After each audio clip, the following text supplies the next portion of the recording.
Olá, bem-vindos à Igreja no Mundo Magazine, o programa da Fundação AIS, aqui na sua televisão.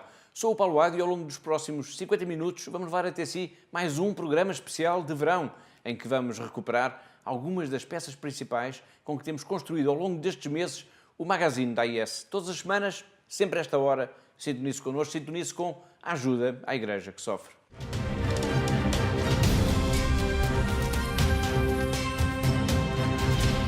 Uma cidade que é bem o símbolo da destruição a que se chegou na Síria é Alepo. Alepo é uma espécie de Guernica da Guerra Civil Síria. Nesta cidade viveu durante vários anos a irmã Guadalupe, que no final do ano passado esteve em Portugal a convite da Fundação AIS. Nós temos uma entrevista com a irmã, mas antes de ouvirmos uma vez mais, vamos, Catarina, recordar como foram esses dias em que esta irmã, que é argentina, se multiplicou aqui em Portugal em conferências, em entrevistas, em depoimentos. Foi o único, Paulo, e de facto a irmã Guadalupe tem um poder de comunicação, um poder de nos transmitir histórias que é único e inigualável. E o cenário foi sempre o mesmo. Por todos os sítios onde nós estivemos com a irmã Guadalupe, as salas estavam completamente cheias, as igrejas estavam completamente cheias e vimos pessoas que estavam completamente estarrecidas a ouvi-la, sensibilizadas, emocionadas com tudo o que estavam a ouvir. E o testemunho da irmã Guadalupe foi um testemunho poderosíssimo sobre a presença da comunidade cristã no Médio Oriente e como é que esta comunidade tem vivido e sobrevivido nos últimos anos sob o domínio destes grupos jihadistas que têm estado, concretamente agora aqui em Alepo, na Síria. E também, Paulo, foi um testemunho de fé enorme e também mostrou o poder da oração. Obrigado, Catarina. Vamos então ver essa entrevista com a irmã Guadalupe, símbolo da resistência dos cristãos em Alepo, na Síria. Durante todos estes anos de guerra, e já lá vão 7 anos, os cristãos de Alepo deram-nos a todos um testemunho vibrante do que é resistir apesar de toda a violência, de todas as adversidades, apesar do medo e tantas vezes da morte. Cerca de uma semana aqui em Portugal, um grande número de entrevistas, mais ou menos 10 entrevistas. A irmã está cansada? Un poco cansada, pero estoy bien. Muy contenta de estar aqui em Portugal. Mas sente que este seu trabalho, dar entrevistas, as conferências, faz parte da sua missão hoje em dia? Ciertamente, sí. Hemos entendido que es parte de nuestro trabajo misionero el dar testimonio de lo que está pasando. De hecho, no es una cosa que hayamos planeado nosotros, ni siquiera lo hemos planeado como congregación, se ha dado así. Providencialmente, porque yo me encuentro por un tiempo en Argentina, fuera de la misión por cuestiones familiares, y empezó a surgir en mi caso esto de poder dar testimonio, y nos damos cuenta cómo obra en la gente que escucha, en los oyentes, obra realmente la gracia de los mártires. Por eso es tan importante hacerlo, no es la difusión de una curiosidad, ¿no? Un acontecimiento histórico o cultural que está sucediendo, no. Es realmente poder ser canales, transmisores de gracia, de las gracias de los mártires. Mas a irmã Guadalupe tem, digamos, dom, digamos assim, porque de facto as pessoas gostam muito de a ouvir e consegue transmitir muitíssimo bem essa mensagem e trazer, digamos, essa voz, é no fundo a voz dos que neste caso não têm voz, que estão na Síria. Sente essa responsabilidade nas suas palavras, o peso das palavras? Bueno, como somos misioneros y consagrados, estamos desde el día que dijimos sí, estamos en manos de Dios. De manera que la obra es suya y Él se encarga. En eso hay mucha tranquilidad y mucha confianza de nuestra parte.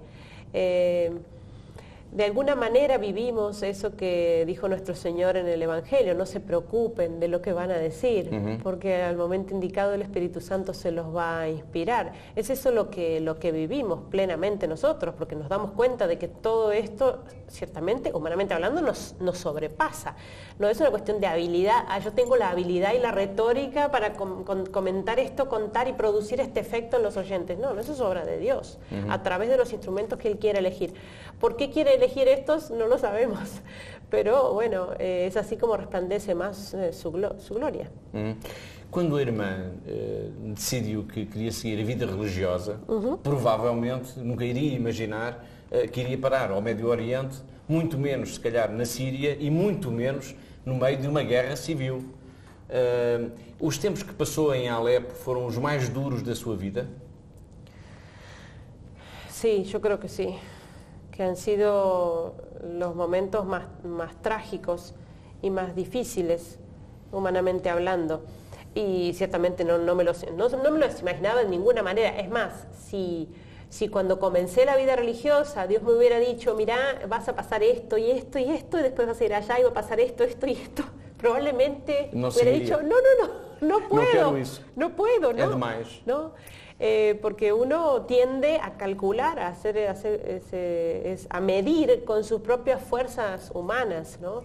Y después comprobamos cómo Dios nos va llevando por caminos que uno realmente desconoce y que no planea de ninguna manera. Yo no he planeado terminar en Siria en esta guerra, y sin embargo nos damos cuenta de cómo Dios nos sigue dando la gracia para estar allí.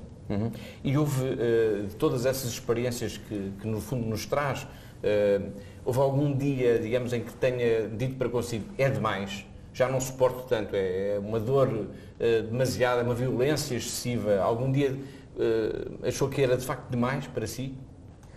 Si eso ha sucedido alguna vez, Sí. No, en estos años que yo pasé allí no me sucedió nunca.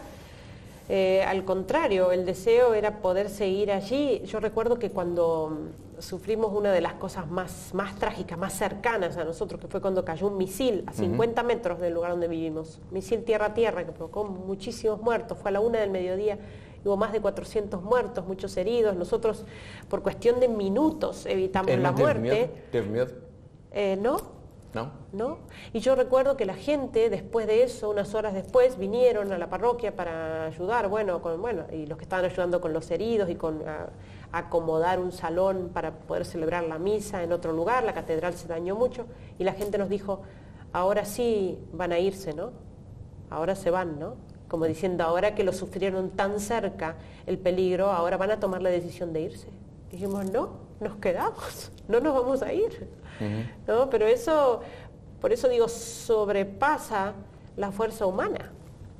¿No? Eso es obra de Dios. Então, o que é que mudou em si, no seu olhar, na sua maneira de ver até a sua própria missão, no antes e no depois da sua passagem por Alepo?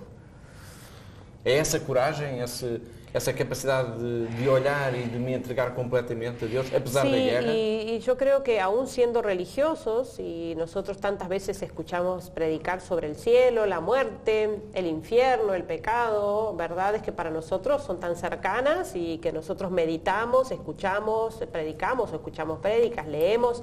Sin embargo, vivirlo de esa manera allá es como casi tocar el cielo con las manos, en el sentido de que esta gente preparada ya para el martirio, están preparados para dar el paso definitivo hacia la vida eterna. Y eso realmente a uno lo hace despegarse aún más de las realidades mundanas, ¿no? Y pasajeras de este mundo, y fijar los ojos en el cielo. A irmã, nos vários testemunhos que nos trouxe até aqui, fala destes cristãos como os novos mártires. Y de alguna manera como siendo un ejemplo. ¿Son también un ejemplo para sí? Sí, por supuesto, por supuesto. Es impresionante cómo ver que son gente normal, son gente común y corriente, con los cuales nosotros convivimos. A veces se tiene la idea de que el santo es ese que está arriba del altar y que está así y que ha llevado una vida así. No. El santo ha vivido acá con los pies sobre la tierra como nosotros y ha pasado las mismas dificultades que nosotros, ha tenido sus limitaciones. Bueno, estos son los santos de nuestros tiempos, son los mártires de nuestros tiempos.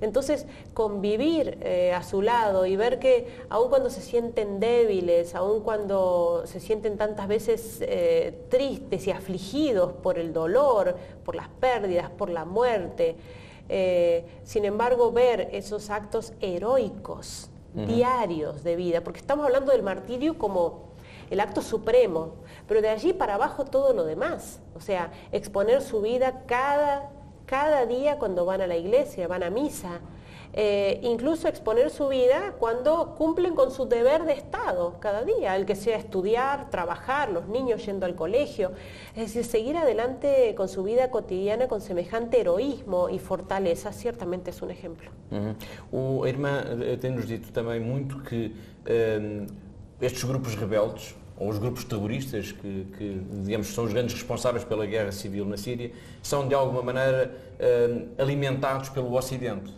Tem falado Há uma certa ilusão do Ocidente em relação ao que se passa na guerra na Síria. Estamos equivocados?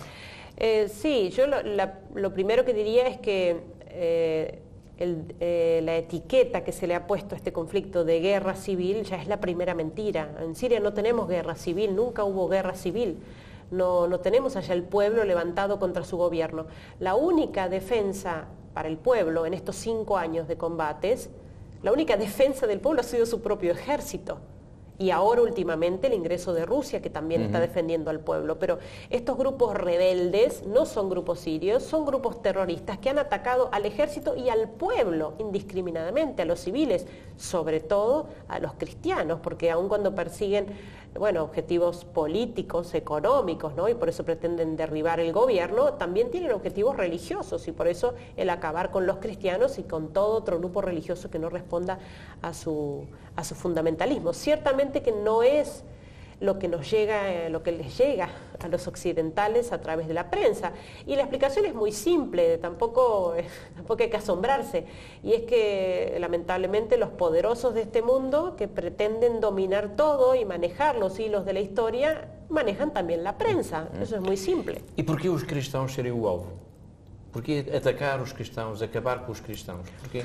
Bueno, estos son grupos fundamentalistas, extremistas, islámicos, que consideran estar viviendo el Corán al pie de la letra, ¿no? La yihad, la guerra santa, y por eso acabar con los infieles, que son en primer lugar los cristianos y después toda otra facción, otro credo religioso, incluso los mismos musulmanes.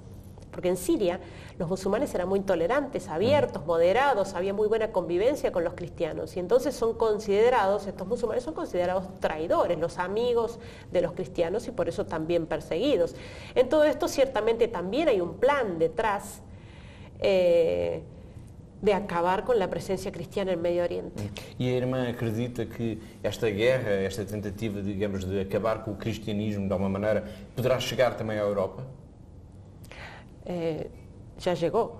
Sí, una gran dimensión. Ciertamente. De hecho, toda esta historia de los refugiados y la oleada de entrada de refugiados a Europa, sin ir más lejos, lo que fue el detonador quizás de toda esta historia que disparó el tema de los refugiados, y fue esa fotografía del niño en la playa griega, era una foto, según está bien documentado, una foto acomodada, preparada, simplemente para disparar el tema de los refugiados y provocar esta entrada masiva de refugiados en Europa, de los cuales una mínima parte eran gente huyendo de la guerra en Siria y en Irak. El resto no, el resto era gente de muchos otros países islámicos.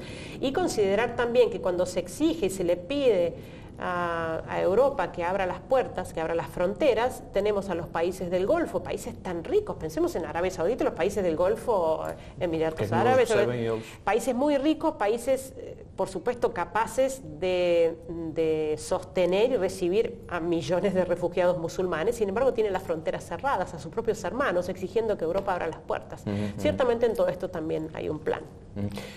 Digamos que, assim, numa síntese, a irmã tem-nos dito que mais importante, ou tão importante quanto a ajuda material que os portugueses, por exemplo, através da Fundação AIS, possam dar ao povo sírio, aos cristãos na Síria, é a importância das orações.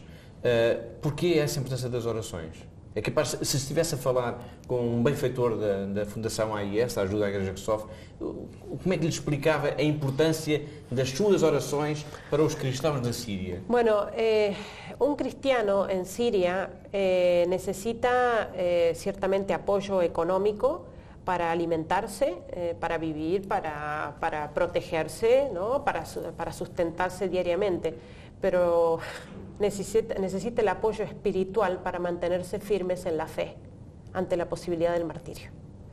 Cuando ellos tienen que elegir, pedir una ayuda, ellos lo que piden es ese sostenimiento espiritual para mantenerse firmes en la fe, aun cuando les falte la comida y el techo. Y entonces en ese sentido tenemos que saber que la primera manera de ayudarlos es en el plano espiritual, ¿no? Que es lo más importante, y por eso lo nuestro, así como es ayuda a la iglesia que sufre, no es una obra social lo que nosotros hacemos, no, la obra social viene después como consecuencia, como segunda parte, Pero lo más importante es la asistencia espiritual que podemos hacer a estas personas. Es lo que necesitan para mantenerse firmes. Porque en definitiva, cuando los sostenemos con la oración y se mantienen fieles ante el martirio, lo que ganan es la vida eterna, el cielo. Menudo regalo, ¿no? Entonces, en ese sentido, lo más importante, que es lo que ellos piden, es ser sostenidos por la oración. Y eso, por otra parte, es algo que todos pueden hacer. En cuanto a la ayuda material, económica, a veces puede estar la excusa, no puedo, no tengo posibilidades. La oración es gratis y todos podemos rezar, y la oración que sea, por pequeña que sea y por mínima que sea, sempre dá frutos allá. Ok, muito obrigado. Fica aqui esse desafio que a irmã acabou mesmo agora de dizer. Todos podem rezar, por mais pequena que seja a sua oração, e essa oração tem a capacidade de poder fazer milagres, neste caso na Síria, junto dos cristãos perseguidos.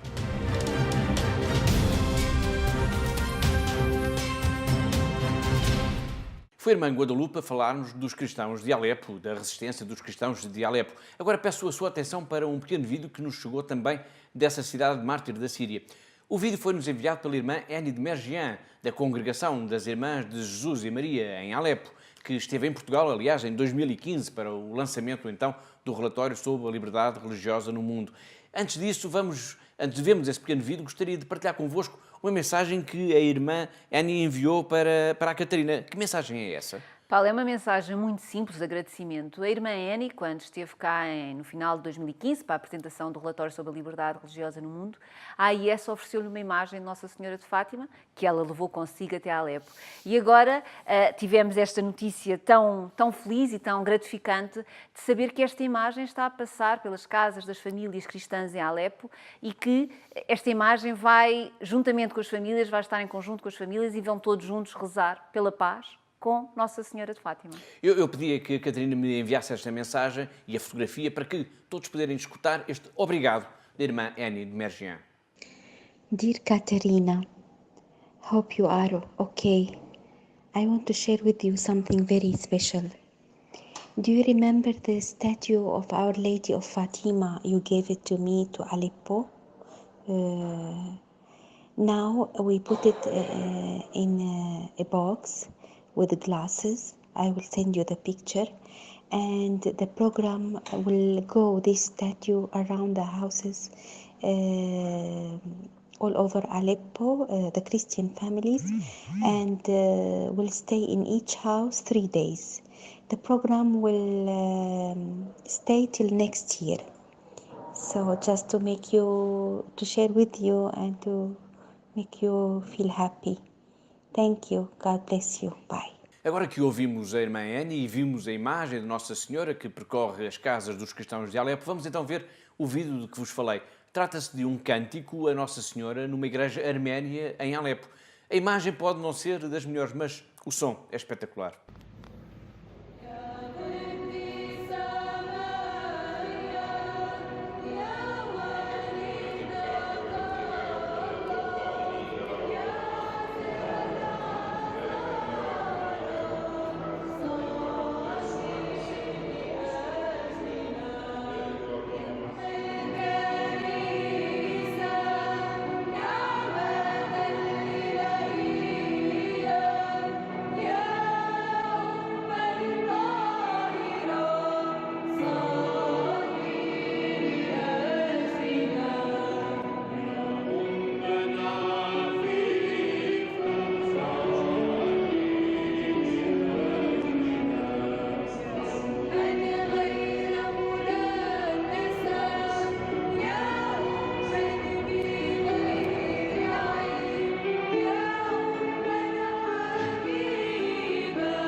ظل حمايتك نلتجئ إليك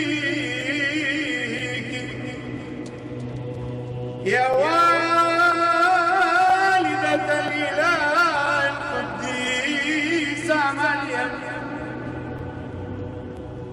فلا تغفلي عن طلباتنا عند احتياج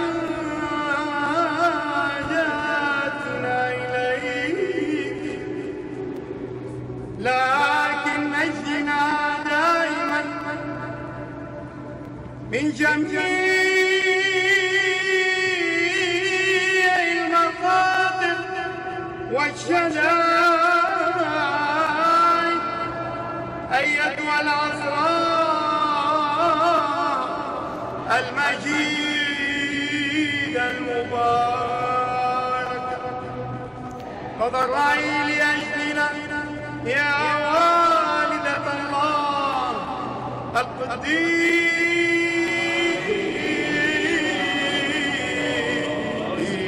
مريم لكي نستحق مواعيد.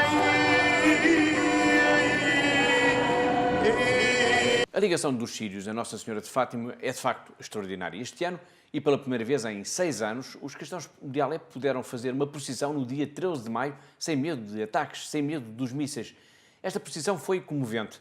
A imagem de Nossa Senhora foi enviada pelo Santuário de Fátima, tendo sido benzida no ano passado pelo bispo Dom António Marto, a 13 de outubro.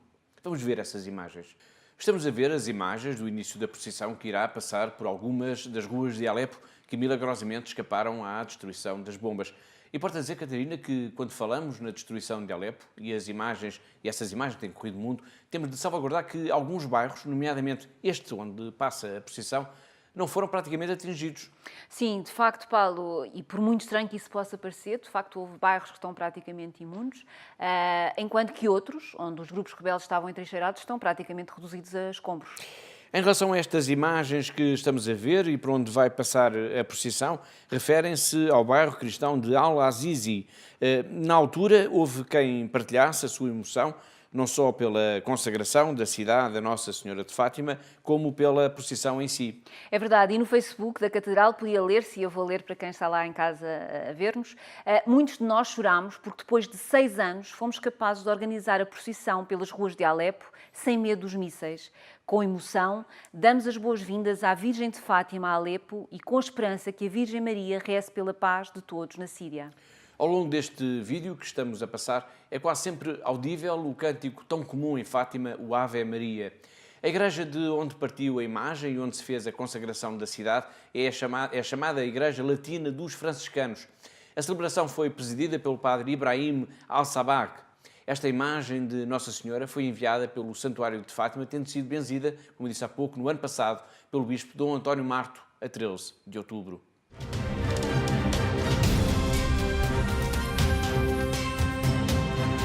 Vivem-se tempos muito duros na Síria. A guerra civil de que Eimam Guadalupe nos veio falar, a convite da Fundação AIS, não destruiu apenas grande parte da cidade de Alepo. As suas marcas estão em todo o lado, revelando feridas abertas e uma multidão de pessoas que precisam mais do que nunca de ajuda. Uma delas é o padre Paul Coury. Ele dedicou toda a sua vida a este povo, até que sofreu, agora há pouco tempo, um AVC. Agora ele depende de nós, precisa de nós. Esta é a história da semana que vamos ouvir já de seguida pela Pilar Rocha. A Síria é um país sem segredos para o padre Paul Coury. Aos 85 anos ele dedicou toda a sua vida a este país, que se encontra atualmente mergulhado numa temível guerra civil. Quando decidiu entregar toda a sua vida a Deus, o padre Paulo já sabia que ia passar os seus dias a rezar, dedilhando as contas do rosário que traz sempre consigo, no bolso das calças, mas nunca terá imaginado que seria agora, na fragilidade dos seus 85 anos, quando o país parece mais necessitar de si, das suas orações, que se veria impedido de celebrar a Santa Missa, acamado que está desde que sofreu um AVC. O padre Paul Coury é exemplo para todos nós. Rezou sem descanso, ensinou os caminhos da paz. Foi mensageiro de amor e sofreu como poucos sempre que as guerras tomaram conta do país. Desde 2011, com a Síria a caminho da destruição, com a cidade de Alepo em ruínas, o seu coração não aguentou tanta dor. Um AVC atirou-o para uma cama e impediu de continuar a fazer aquilo que sempre deu sentido aos seus dias, a celebração eucarística. Agora, tal como a própria Síria, também o padre Coury depende de nós. Como ele, há imensos sacerdotes que sofrem duplamente pela tragédia em que o país está mergulhado. A Fundação AIS assumiu o dever de os sustentar. Esta é também uma obra de misericórdia.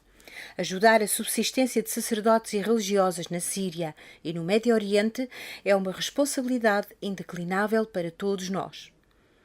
Quando se fala na Síria, todos os olhares se voltam para a cidade mártir de Alepo. A tragédia aí é de tal forma intensa que parece ofuscar todos os dramas que se vivem no resto do país. Porém, todos os dias chegam à Fundação AIS pedidos concretos de ajuda. Há populações inteiras cercadas pela guerra e pela pobreza e que precisam da nossa ajuda. Os cristãos da Síria pedem-nos para não serem esquecidos. Pedem que rezemos por eles. O padre Paul Kouri passa agora os dias acamado, num sofá velho, totalmente dependente de ajuda. Da nossa ajuda. No entanto, os seus dedos dedilham ainda as mesmas Ave-Marias do seu rosário, como sempre fez ao longo da sua vida. Quando decidiu entregar os seus dias a Deus, Paul Kouri soube logo que aquela era a decisão mais importante que alguma vez iria tomar. Nem podia ser de outra maneira. Era para sempre. Era até ao fim, até ao céu. Vamos ajudar o padre Paul Kouri?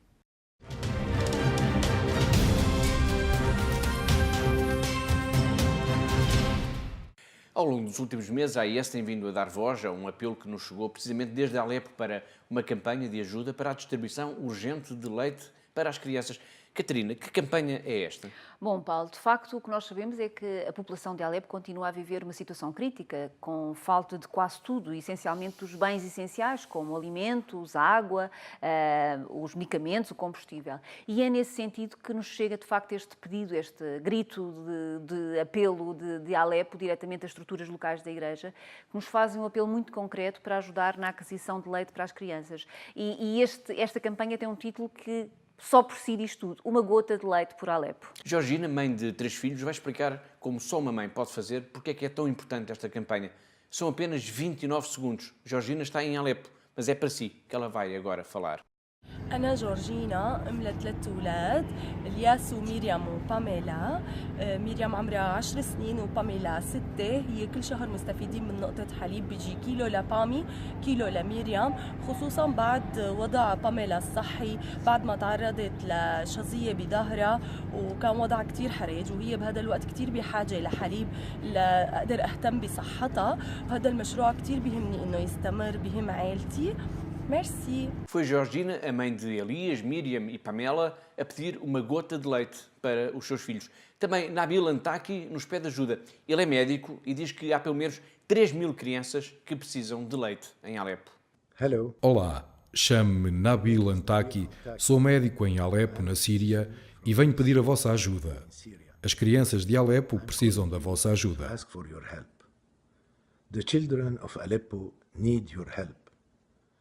Queremos dar leite a todas as crianças cristãs de Alepo com menos de 10 anos. São 3.000 crianças, das quais 250 têm menos de 1 ano e precisam de um leite especial. And there are 3,000 children. Among them, 250 are under the age of 1 year and need special milk for infant. O leite é essencial para o seu crescimento, saúde e bem-estar. Lamentavelmente, atualmente o leite é um bem muito dispendioso em Alepo devido à guerra. Unfortunately, milk is very expensive nowadays in Aleppo, Syria. Agradeço a vossa compreensão e generosidade. Thank you for your comprehension. I thank you for your generosity. Foi o médico Nabil Antaki a pedir-nos ajuda. Falta leite para as crianças de Alepo. Catarina, quem nos estiver a ver e quiser ajudar nesta campanha, como é que pode fazer? É muito fácil, Paulo, e basta de facto querer ajudar-nos nesta missão humanitária, mais esta missão humanitária da AIS. E para isso pode dirigir-se ao nosso site e tirar todas as informações necessárias sobre esta campanha, portanto em www.fundação-ais.pt, ou então, se preferir, poderá ligar-nos para o nosso telefone 21 754 4000. O importante, Paulo, é mesmo querer colaborar e querer fazer alguma coisa para estas crianças que estão em Alepo.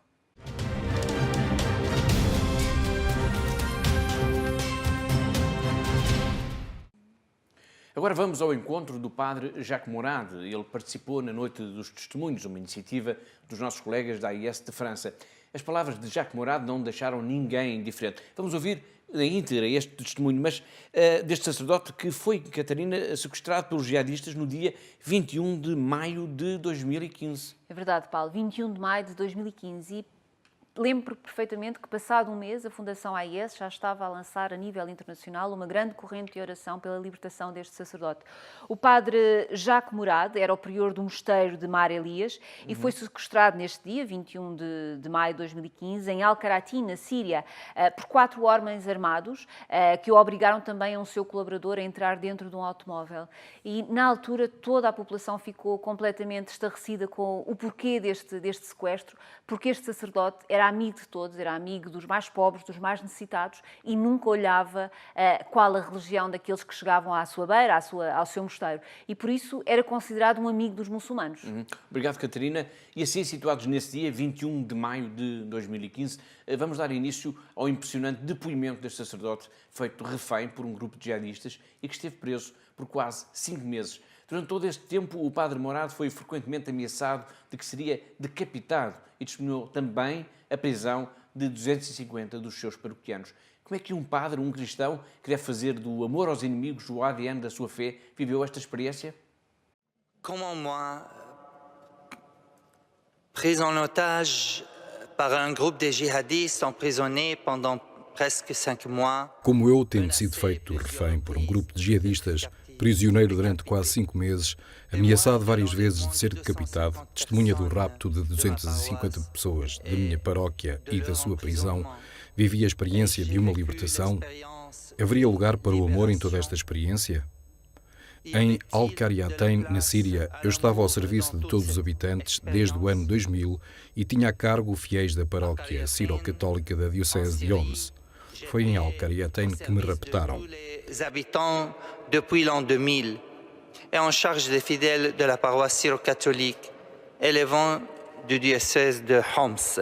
Oui, de Karatin, on m'a enlevé. Le 21 mai 2015, un groupe d'hommes masqués et armés envahissent le couvent de Marliane, Saint-Julien. No dia 21 de maio de 2015, um grupo de homens encapuzados e armados invadiram o convento de Mar Elian, de que eu era responsável, e levaram-me como refém, juntamente com outros, na altura postulante no convento.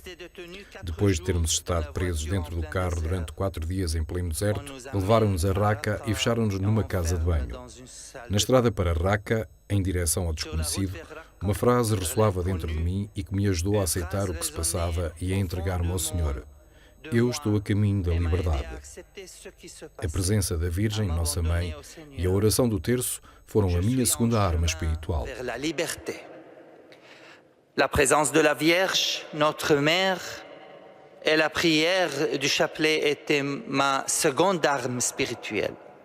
Le 8e jour, un homme en noir, visage masqué, fait son entrée dans notre... No 8º dia, um homem vestido de negro com a cara tapada entrou na nossa suposta cela. Quando o vi, fiquei com medo e pensei que tinha chegado a minha hora. Porém, para a minha grande surpresa, perguntou-nos o nome e saudou-nos como fazem os muçulmanos. A paz esteja convosco. Esta expressão é proibida aos não muçulmanos, porque não existe paz possível sem ser entre eles. Sobretudo os cristãos, que são considerados infiéis e heréticos. Depois começou a conversar connosco como se nos quisesse conhecer melhor. E quando tive a coragem de lhe perguntar sobre a razão do nosso cativeiro, fui surpreendido pela resposta. Encara isto como um retiro espiritual. Ficámos presos naquela casa de banho durante 84 dias. Quase todos os dias entravam na minha cela e faziam perguntas sobre a minha fé. Vivi cada dia como se fosse o último, mas não cedi. Deus concedeu-me 2 coisas, o silêncio e a amabilidade. Nous sommes restés emprisonnés dans cette salle de bain 84 jours. Presque chaque jour, on pénétrait dans ma cellule et on m'interrogeait sur ma foi. J'ai vécu chaque jour comme s'il était le dernier. Mais je n'ai pas fléchi. Dieu m'a donné 2 choses, le silence et l'amabilité. J'ai été harcelé, menacé à plusieurs reprises d'être décapité. Fui assediado, ameaçado de decapitação em várias ocasiões, submetido a um simulacro de execução para renegar a minha fé. A palavra do Senhor ressoava em mim nesses duros momentos. Basta-te a minha graça, porque é na fraqueza que se manifesta o meu poder. Naquela situação, estava feliz por viver concretamente estas palavras de Cristo do Evangelho de São Mateus. Amai os vossos inimigos, bendizei os que vos maldizem, fazei bem aos que vos odeiam e orai pelos que vos maltratam e vos perseguem. Aimez vos ennemis, bénissez ceux qui vous maudissent. Faites du bien à ceux qui vous haïssent et priez pour ceux qui vous maltraitent et qui vous persécutent. Le 4 août 2015, l'État islamique prend le contrôle de Qaryatayn, puis le lendemain à l'aube, prend en otage les chrétiens. Quelques 250 personnes conduites dans une région près de Palmyre. Évidemment, nous n'étions au courant de rien, puisque nous étions coupés du monde. A 4 de agosto de 2015, o Estado Islâmico toma Al-Qaryatayn e no dia seguinte, de madrugada, faz cerca de 250 reféns cristãos que são levados para uma região perto de Palmira. Evidentemente que nós não sabíamos de nada, pois estávamos isolados do mundo. A 11 de agosto, apareceu um sheik saudita na nossa cela. Dirigiu-se a mim e disse: És tu o Padre Jacques? Vem, estou farto de ouvir falar de ti. Viajámos pelo deserto durante 4 horas. A certa altura chegámos a um sítio com um grande portão de ferro fechado, onde se encontravam os cristãos de Al-Qaryatayn na minha frente, muito espantados de me ver. Foi um momento indizível de sofrimento para mim. Para eles, foi um momento de alegria e dor.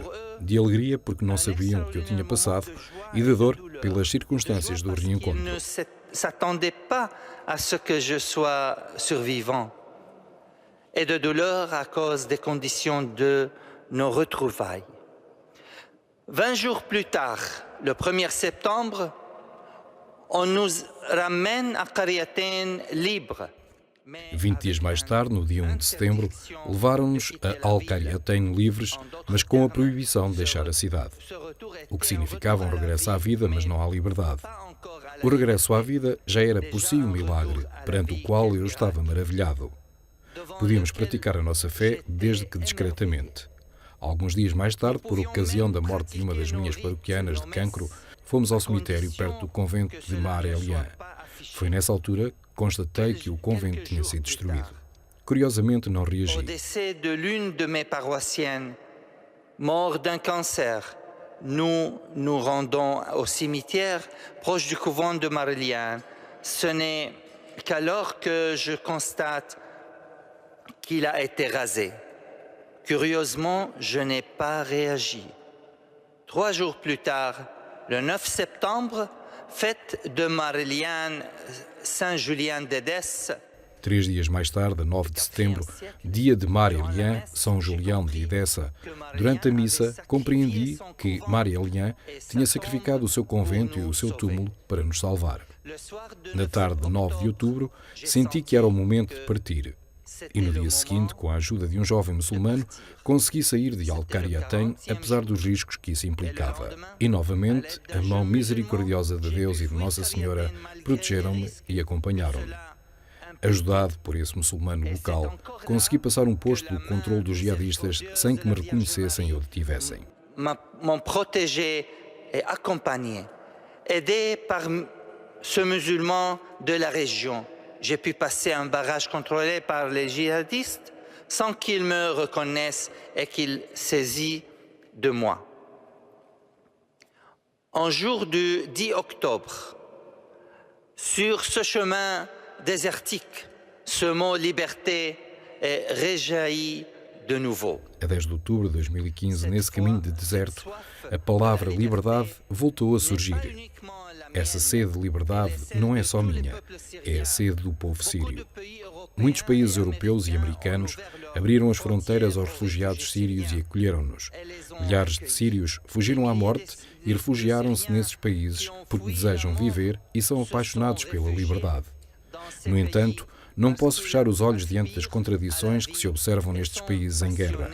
Neste caminho de liberdade, temos de nos colocar a questão crucial que Pilatos fez a Jesus. O que é a verdade? Que l'on observe dans ces pays en guerre. Sur ce chemin de liberté, il nous faut absolument nous poser cette question cruciale que Pilate a adressée au Christ. Qu'est-ce que la vérité? Ayant dit cela, il sortit de nouveau à la rencontre des Juifs et il leur déclara « Moi, je ne trouve en lui aucun motif de condamnation. » Tendo dito isto, saiu de novo e declarou aos judeus: não vejo nele nenhuma causa de condenação. Pilatos representava o Império Romano, símbolo do mundo que decidiu matar Cristo. Nada mudou. Até quando nos vamos recusar a compreender a mensagem do nosso Deus? Até quando o nosso mundo vai continuar a ser dirigido por pequenos grupos que apenas buscam os seus interesses? Já é tempo de reagir contra o medo de uma terceira guerra mundial. Chegou o momento de uma revolução de paz contra a violência, contra o fabrico de armas, contra os governos que criam razões para as guerras no mundo, principalmente no Médio Oriente. Contra a fabricação des armes, contra les gouvernements qui développent les raisons des guerres dans le monde, mais surtout au Moyen-Orient. En Europe, il est temps que la communauté musulmane prenne une position claire. Para a Europa, chegou o momento da comunidade muçulmana tomar uma posição clara e eficaz em relação à violência que aumenta e se propaga. Também para eles, o medo é um fator paralisante que os bloqueia. O seu silêncio tornou-se o sinal de um assentimento manifesto e aparente relativamente à violência que se verifica. Apesar de tudo o que as organizações humanitárias fazem pelo povo sírio, ainda existem famílias em situações terríveis fora dos campos de refugiados, já sem espaço. Não são aceites, não têm casa, não têm nada. Pour le peuple syrien, il existe encore des familles qui vivent dans une situation terrible hors des camps de réfugiés. Faute de place, ils ne sont pas acceptés là-bas. Ils sont sans domicile, sans rien. Deus não nos pede apenas para sermos sensíveis às necessidades materiais dos pobres. Estamos perante povos que sofrem, povos feridos, que carregam um peso muito, muito grande, que gritam como Jesus na cruz: meu Deus, por que me abandonaste? Que gritam com David no Salmo 51, Misericordias Domini. Acabem com esta guerra. Queremos voltar às nossas ruínas. Temos o direito de viver como todos. Queremos viver. David, dans le psaume 51, Misericordias Domini. Arrêtez cette guerre. Nous voulons retournons sur nos ruines. Nous avons le droit de vivre comme tout le monde. Nous voulons vivre.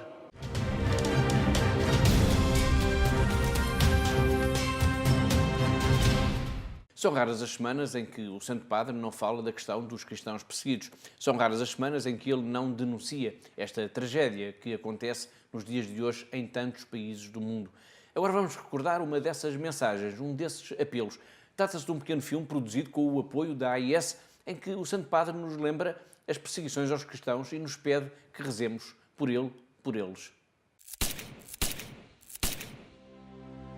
¿Cuántas personas son perseguidas por motivo de su fe, obligadas a abandonar sus casas, sus lugares de culto, sus tierras, sus afectos? Son perseguidos y ejecutados por ser cristianos, sin que los persecutores hagan distinción entre las confesiones a las que pertenecen. Les hago una pregunta. ¿Cuántos de ustedes rezan por los cristianos que son perseguidos?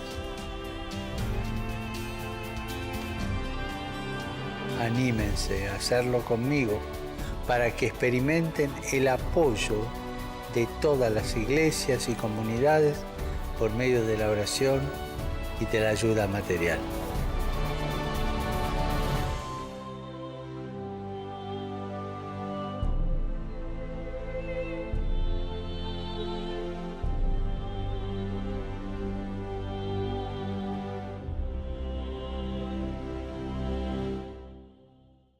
Vamos rezar, dizia mesmo agora o Papa Francisco. Vamos mesmo. E vamos fazê-lo escutando o Padre Jacques Morado, que ouvimos há pouco.